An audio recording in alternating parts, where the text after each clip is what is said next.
Ya, Assalamualaikum warahmatullahi wabarakatuh. Selamat pagi teman-teman semuanya, Bapak Ibu yang saya hormati. Pada kesempatan hari ini saya akan memberikan summary tentang materi pada pertemuan kedua dari Prof. Syarfuddin.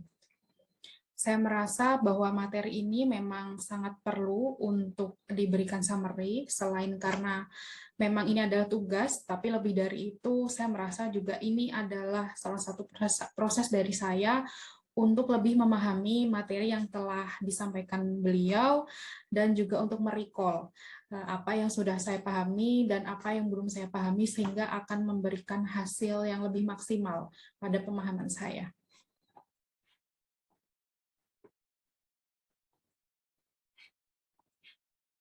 Baik, jadi materi dari Prof. Syihabuddin ini terkait dengan strategi pembelajaran dan motivasi belajar. Jadi di sini ada dua materi besar ya. Yang pertama adalah apa itu strategi pembelajaran dan bagaimana strategi-strategi itu dilakukan, serta motivasi belajar yang bisa kita terapkan kepada mahasiswa kita. Yang pertama, kita perlu mendudukkan dulu definisi dari strategi pembelajaran ini apa. Jadi, strategi pembelajaran ini adalah pendekatan, ya, karena strategi ini adalah sebuah pendekatan yang menyeluruh berkaitan dengan pelaksanaan interaksi antar mahasiswa dengan dosen atau antara peserta didik dengan pendidik. Dan sumber belajar juga tentunya di dalam situ. Nah, pembelajaran sendiri ya, kalau untuk definisi khususnya adalah suatu kegiatan dosen ya yang secara terprogram dalam desain instruksional untuk membuat mahasiswa atau peserta didik belajar secara aktif yang menekankan pada penyediaan sumber-sumber belajar. Nah, strategi pembelajaran sendiri adalah urutan atau pola perilaku dosen atau pendidik yang dapat mengakomodasi semua variabel pembelajaran secara sadar dan tersistematis. Dalam hal ini, kita bisa menyampaikan kurikulum yang telah dibuat sesuai dengan urutan yang baik, kemudian juga penjelasan yang jelas gitu, sehingga mahasiswa akan lebih mudah memahaminya. Nah, strategi pembelajaran ini penting. Mengapa demikian? Karena dia akan memberikan rumusan acuan dalam kegiatan pembelajaran, kemudian mencapai, tentu saja output akhirnya adalah mencapai tujuan dari pembelajaran. Nah, selain itu, selama proses pembelajaran, strategi pembelajaran ini penting untuk menarik minat belajar peserta didik. Dan tentu saja memotivasi, mendorong, menggerakkan, membimbing, dan mengarahkan peserta didik selama proses pembelajaran berlangsung. Dan strategi pembelajaran ini tentu dapat digunakan pada seluruh mata kuliah yang kemudian masing-masing dosen ampuh, serta dalam berbelas-belas pertemuan ya sesuai dengan apa yang telah ditentukan. Nah, strategi pembelajaran ini ada bermacam-macam. Yang pertama adalah strategi pembelajaran inquiry atau disingkat SPI. Strategi pembelajaran ini adalah strategi yang menekankan pada proses berpikir secara kritis dan analitis untuk mencari dan menemukan sendiri jawaban dari suatu masalah yang telah ditanyakan. Nah, proses ini biasanya dilakukan melalui proses tanya jawab antara dosen dengan mahasiswa. Jadi, pembelajaran inquiry ini lebih bersifat interaktif begitu. Kemudian ada yang kedua adalah strategi pembelajaran efektif. Yang kedua ini adalah strategi yang menekankan pada proses pemberian pengetahuan atau materi secara lisan atau verbal oleh dosen kepada mahasiswa yang ingin membantu mahasiswa agar mengetahui atau menguasai materi pembelajaran secara optimal dan efektif.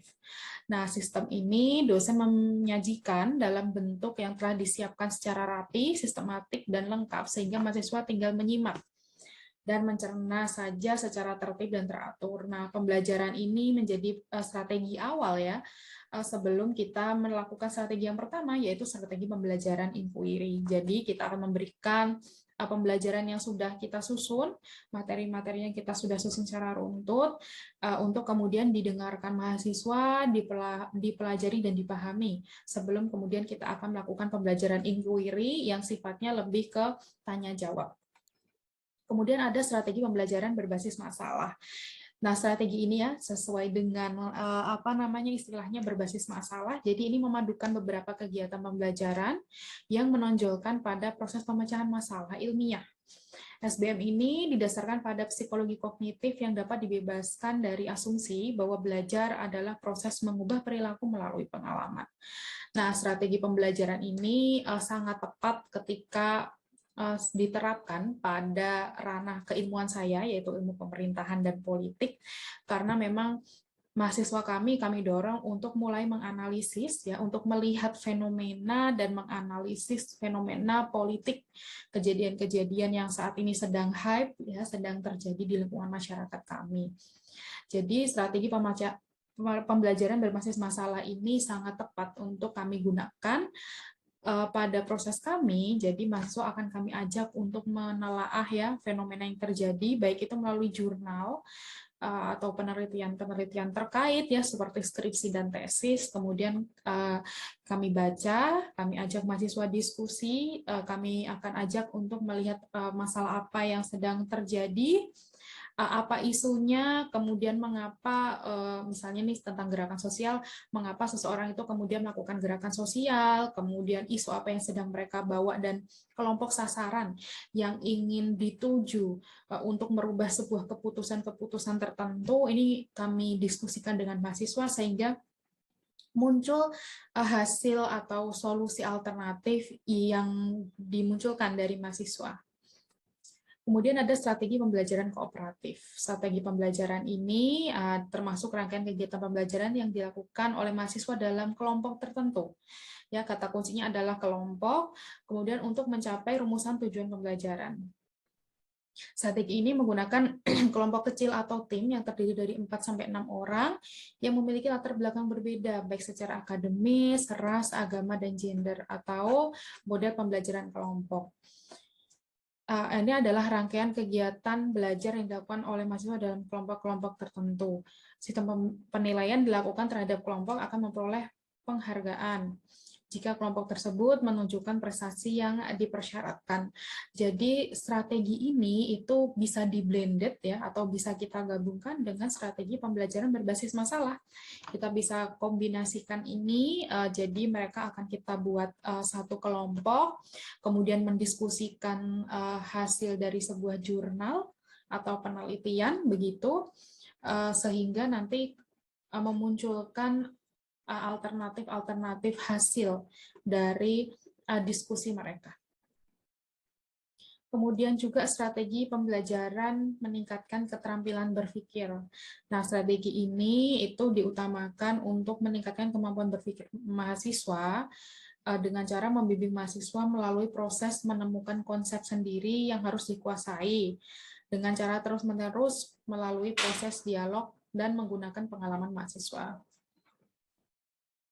Nah, untuk dapat memaksimalkan strategi ini, maka pihak dosen atau lembaga pendidikan perlu meningkatkan sarana dan prasarana yang ada di sekolah, seperti mengembangkan perpustakaan, renovasi kelas, hingga memberikan pelatihan kepada dosen atau pendidik. Jadi strategi ini sangat memerlukan kapabilitas dari dosen, serta sarana dan prasarana yang ada di lingkungan kampus. Jadi strategi ini tidak hanya hadir di lingkungan perkuliahan, di dalam kelas, tetapi juga di luar kelas. Seperti penugasan-penugasan untuk menganalisis buku di perpustakaan ya, untuk kemudian menemukan konsep-konsep yang lebih luas dari apa yang telah kita ajarkan di kelas.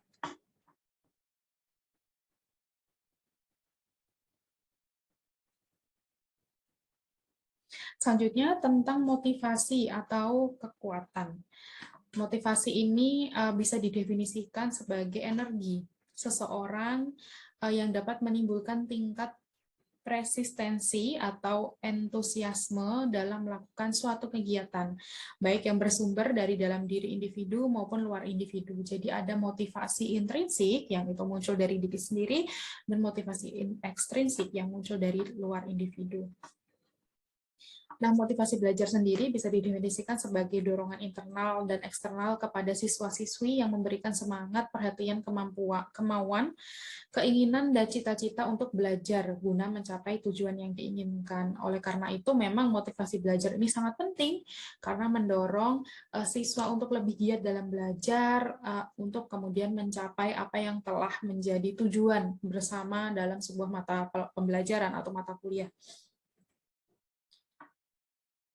Misalnya, untuk kemudian kita menentukan motivasi belajar, kita perlu pertama adalah menganalisis atau mengevaluasi proses pembelajaran. Ketika hasil pembelajaran itu rendah atau prestasi dari peserta didik rendah, kita bisa menganalisis memiliki 4 penyebab ya, atau berasal dari 4 penyebab. Yang pertama, belum menguasai pengetahuan atau ilmu yang telah diberikan. Kemudian sifat atau struktur tugas yang sulit atau tidak menyenangkan. Nah, ini adalah 2 hal yang hanya bisa kita analisis ketika kita melakukan diskusi juga dengan mahasiswanya. Apakah tugas yang diberikan terlalu sulit atau tugas yang diberikan itu kurang menyenangkan bagi mahasiswa dengan generasi yang berbeda dengan kita. Kemudian konsekuensi negatif pelaksanaan tugas, serta jarang berlatih menggunakan keterampilan tersebut. Nah, fungsi motivasi belajar tentu saja adalah untuk kemudian mendorong mahasiswa memiliki willpower dalam sebuah proses pembelajaran. Nah, bagaimana kemudian untuk menumbuhkan motivasi belajar di antara mahasiswa? Yang pertama adalah memberi angka. Dalam hal ini adalah guru atau kita sebagai dosen memberikan unsur objektivitas dalam memberi nilai yang hendaknya angka tersebut mencerminkan aspek kognitif, afektif, dan psikomotorik. Jadi dosen pun perlu menjelaskan penjelasan tentang penilaian atau bobot penilaian serta klasifikasi penilaian atau plot-plot penilaian yang akan digunakan pada sebuah mata kuliah. Kemudian cara yang kedua adalah memberikan hadiah. Maksudnya adalah dengan kita memberikan reward bagi mahasiswa-mahasiswa yang berprestasi pada mata kuliah kita atau mahasiswa-mahasiswa yang terlihat semangat sampai akhir. Nah, ini akan menarik mahasiswa untuk kemudian mereka saling berlomba secara sehat atau berkompetisi secara sehat untuk meningkatkan performa mereka dalam kelas kita nantinya. Jadi kita boleh saja memberikan informasi gitu bahwa di akhir perkuliahan nanti akan ada hadiah bagi mereka yang rajin dan berprestasi. Nah, kemudian berkompetisi. Berkompetisi dalam hal ini adalah kompetisi individu maupun kelompok yang digunakan untuk merangsang dan menguatkan motivasi belajar. Kemudian ego involvement atau menumbuhkan kesadaran dalam diri mahasiswa agar merasakan pentingnya tugas di sekolah dan menerimanya sebagai suatu tantangan ya, sehingga mereka dapat bekerja keras. Dan tidak lupa adalah memberikan pujian. Karena pujian-pujian kecil yang kita rutin lakukan itu secara psikologis akan lebih baik ya, untuk kemudian mendorong mereka bahwa usaha mereka itu diperhatikan oleh dosen, usaha mereka itu dihargai oleh dosen, dan mereka akan membuat usaha yang telah mereka lakukan 1 kali atau 2 kali akan dikonsistenkan selama 1 semester.